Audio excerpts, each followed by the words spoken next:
Bom dia, senhoras e senhoritas, tudo bem com vocês? Vamos então dar continuidade às nossas aulas de filosofia.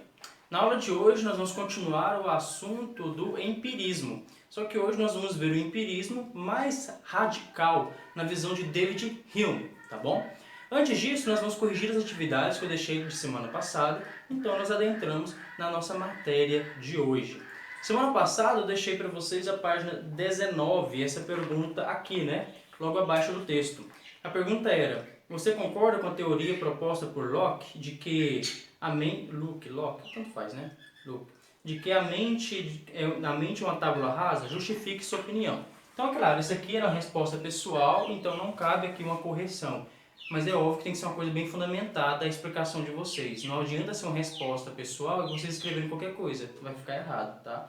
Uma resposta pessoal, mas que elas tenham sentido dentro daquilo que foi perguntado. Não dá para perguntar uma coisa e responder outra coisa totalmente diferente. Ela tem que ter sentido dentro daquilo que é perguntado. Então justifique sua opinião, tá bom? Então essa é pessoal, cada um tem a sua. Ah, Samuel, eu acho que não, porque a gente já nasce com alguns princípios na nossa mente mesmo sem estudar. Não, Samuel, eu acredito que ele está certo, porque tudo que eu sei na minha vida foi o que eu vi, que eu aprendi, que eu ouvi. Então fundamentem a resposta de vocês nesse sentido. Eu deixei também lá o livro de atividades, a número 14 e 15. A 14 era: com base nos seus conhecimentos sobre o empirismo, esclareça a analogia que John Locke estabelece entre a mente humana e uma tábula rasa. Então lembra que a tábula rasa é como se fosse uma folha em branco, que não tem nada escrito ainda. Ele vai então fazer essa analogia dizendo que a cabeça humana é algo que não tem nenhum conhecimento prévio. Ele nasce sem nenhum conhecimento, pronto para receber os conhecimentos, que vêm através dos sentidos. Então essa é a comparação. É como se eu falasse que a cabeça da minha irmã é uma folha em branco, que ela nasceu sem nada na cabeça dela, mas com o tempo, com as experiências, com a aprendizagem, foram escrevendo-se coisas lá. Eu fui ensinando coisas para ela, que eu sou um excelente professor desde meus 4 anos de idade. Então, através dos meus ensinamentos, ela foi aprendendo algo e essa folha em branco, essa tábua rasa, foi recebendo conhecimentos, tá bom? Essa número 14 eu vou mandar a resposta escrita para vocês, para ficar mais fácil, para vocês entenderem. Se eu esquecer, me lembrem, tá bom? 15. Ao investigar as origens das ideias, diversos filósofos fizeram interferências importantes no pensamento filosófico da humanidade. Dentre eles, destaca-se o pensamento de John Locke. Assinale a alternativa que expressa as origens das ideias segundo ele. Então, a A está errada, porque ele vai falar sobre atribuir, lá no finalzinho, né? Ele pode ser atribuído a esta, mas a imaginação e as ideias. Então vai falar de imaginação e de ideias, e para ele a fonte do saber não vem de imaginação nem de ideias, né? Vem das experiências. B, a B vai estar falando de coisa totalmente em outro sentido, né? Isso aqui são falas de Descartes, não tem nada a ver com o que John Locke diz. C, a C no finalzinho dela vai estar: são cópias de uma sensação, sentimentos anterior calcados nas paixões, né? Então vai estar relacionando as paixões. E outra coisa, essa B, ela não vai falar a origem das ideias, segundo o pensamento de John Locke. Ela vai falar sobre a divisão das ideias, ideias mais simples e ideias mais complexas, mas ela não vai falar da origem disso. É a D que vai falar, a D que é a correta.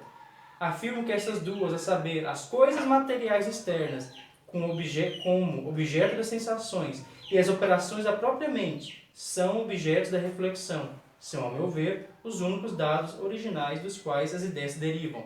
Ou seja, as coisas sensíveis que entram pelos sentidos e depois as operações da nossa mente trabalhando essas impressões que nossos sentidos mandam. Então, para ele, essas são as duas fontes do conhecimento. As coisas materiais, primeiramente, o que é externo, depois as operações da nossa mente em cima disso. Tá bom? Então é a letra D. Se alguém ficou em dúvida ainda porque as outras estão incorretas, mande no meu privado que eu explico mais detalhadamente para quem ficou com dúvidas, tá bom? Vamos adentrar então na matéria de hoje. Página 19, David Hume, experiência e hábito, tá? Escreve-se David Hume, mas lê-se David Hume. Nós aqui também manjamos do inglês, né? Nós somos versáteis em muitas coisas nesse canal, quer dizer, nessa matéria. Como você já observou, a compreensão de que todo conhecimento tem sua origem na experiência aproxima os pensamentos de John Locke e David Hume. No entanto, Hume é considerado um filósofo cético por duvidar da possibilidade de se obter um conhecimento completamente seguro. Então, David Hume é cético. Lembra que nós já estudamos os céticos? Já estudamos os céticos. Eles não acreditam que nós conseguiremos chegar a um conhecimento exato da realidade, um conhecimento extremamente verdadeiro da realidade. David Hume se encara isso. Ele é tão empirista, tão empirista, tão empirista, que ele vai chegar a ser cético. Vamos explicar isso. Segundo parágrafo.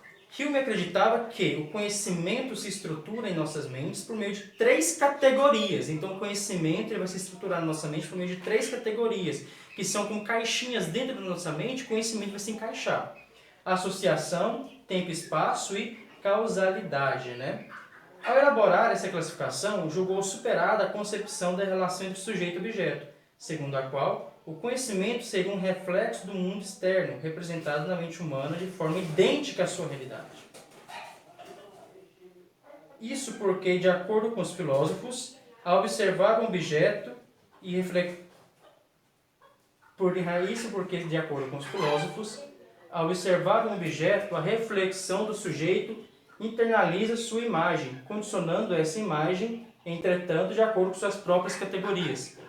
Então, crianças, olha só. Então, senhores, para ele, a nossa percepção ela é alterada, porque eu percebo, aliás, nosso conhecimento é alterado, porque eu percebo algo, quando eu jogo esse algo dentro da minha cabeça, ele entra dentro dessas estruturas de tempo, espaço, de causalidade. Então, são coisas que não existem fora, só existem na minha mente. E quando eu percebo isso e jogo para dentro, elas entram na minha mente dessa forma. Então, nossa percepção é alterada, nosso conhecimento não é seguro. Nós temos a experiência, nós pegamos, nós vemos, só que essa nossa percepção é alterada por essas estruturas que estão dentro da nossa razão aqui, ó, por essas categorias, tempo, espaço, causalidade. E isso produz nosso conhecimento. Nosso conhecimento não é puro, ele sofre uma alteração, ele não é idêntico à realidade como tal. Como assim, Samuel? Nosso conhecimento não é idêntico à realidade como tal? Vamos ver um exemplo, a questão da causalidade. Virem a página. Página 20 agora, primeiro parágrafo. Ele vai explicar como que o hábito corrompe o nosso conhecimento, como o hábito prejudica o nosso conhecimento. O filósofo defendia a experiência como fonte de conhecimento, mas lembrava que esse último seria sempre limitado e preso aos hábitos. Não acreditava, por exemplo, que um fenômeno fosse causa ou efeito de outro. Dizia que o hábito de observar alguns fenômenos ocorrendo em sequência é o que levava as pessoas a imaginar uma lei da causalidade. Ele dizia que nós estamos tão habituados, tão acostumados a ver uma sequência de acontecimentos que nós já achamos que ali tem um causa e efeito, que aquilo que aconteceu é por causa disso que veio antes. Mas ele disse que não é bem assim. Há acontecimentos isolados que não tem um efeito no outro, mas a gente está tão acostumado a ver um em sequência do outro que a gente acha que ele tem uma lei universal. Então o hábito de ver coisas em sequência corrompe o nosso conhecimento. Nós tiramos dali uma lei, onde não existe lei. São acontecimentos isolados, mas que a gente acha que tem uma relação entre eles. Olha só, o hábito corrompendo o nosso conhecimento. Por isso ele dizia que nós nunca chegaremos a um conhecimento seguro. Sempre vai ter alguma coisa que vai prejudicar a nossa percepção real da humanidade, da realidade. Um exemplo que ele dá aqui é o pôr do sol. Sempre que a gente vê o pôr do sol, o sol se escondendo, depois esfriando. Mas ele vai falar, será que realmente é assim? Será que realmente sempre vai esse esfriar da Terra é consequência da ausência do Sol? Ou a gente está tão acostumado a ver o frio de noite na ausência do Sol que a gente começa a relacionar a eles? Outro exemplo que eu posso dar para vocês é pobreza. A criminalidade está realmente associada à pobreza? A pobreza produz a criminalidade? Nós estamos tão acostumados a ver pessoas mais pobres cometendo crimes que a gente realmente acha que é a pobreza que causa a criminalidade? Então, será que não tem criminalidade em outras esferas? Olha só. Então, será que a pobreza é a causa da criminalidade? Isso que ele vai criticar. Será que esses acontecimentos que nós estamos acostumados a ver em sequência, realmente um é causa do outro? Ou o nosso costume de vê-los juntos é o que vai fazer a nossa interpretação errada da realidade? Tá bom? Essa é a crítica dele. Ele não vai dizer que a gente vai ter tudo é falso, não existe nada, então não. Será que realmente desse jeito que a gente pensa? Será que as coisas realmente estão ligadas uma a outra da forma que a gente imagina ser? Ou nós estamos apenas acostumados a ver desse jeito e achamos que ele temos uma lei? Ele é tão... Outro ponto, gente. Ele é tão empirista que nós só podemos ter certeza pela experiência, não é verdade? Eu só posso ter certeza que esse canetão vai cair pela experiência do canetão caindo. Mas eu posso falar que esse canetão vai cair agora? Não. Não é porque ele caiu outras vezes antes que quer dizer que ele vai cair agora. Eu só posso ter certeza que ele vai cair nesse momento depois que ele cair. Só depois que acontece o ato, eu experienciei esse ato, que eu posso ter certeza que aquilo aconteceu. Antes disso, eu não posso prever o futuro. Para ele seria, se eu afirmasse que esse canetão vai cair, é como se eu estivesse prevendo o futuro. Mas eu não tive experiência desse ato ainda. Como que eu vou afirmar? Eu só posso afirmar que esse canetão vai cair agora que ele caiu, agora que eu experienciei, que eu vi, eu peguei. Antes disso, eu não posso afirmar. Mesmo que ele já tenha caído várias vezes, não quer dizer que ali nós tenhamos uma lei universal. Não quer dizer que a gente pode aplicar tudo. Ele critica isso. Ele diz que nós podemos ter certeza de algo depois que esse algo acontece, que a gente viu, que a gente experienciou. Porque nossos sentidos não conseguem prever o futuro, só o que está acontecendo naquele momento. Tá bom, gente? Então, nós vimos que ele é empirista, tão apegado à experiência que ele é radical. Tá bom? A gente não consegue nem tirar uma lei, porque seria prever o futuro. Para casa, o que vai ficar para vocês fazerem? A página 21, tá? Para casa não. Deixa eu ver como eu deixei aqui, se foi para casa ou se foi para agora.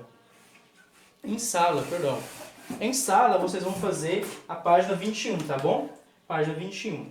Essa aqui e essa aqui, essas duas aqui, tá certo? Essas duas questões da página 21. Grande abraço para vocês e até semana que vem.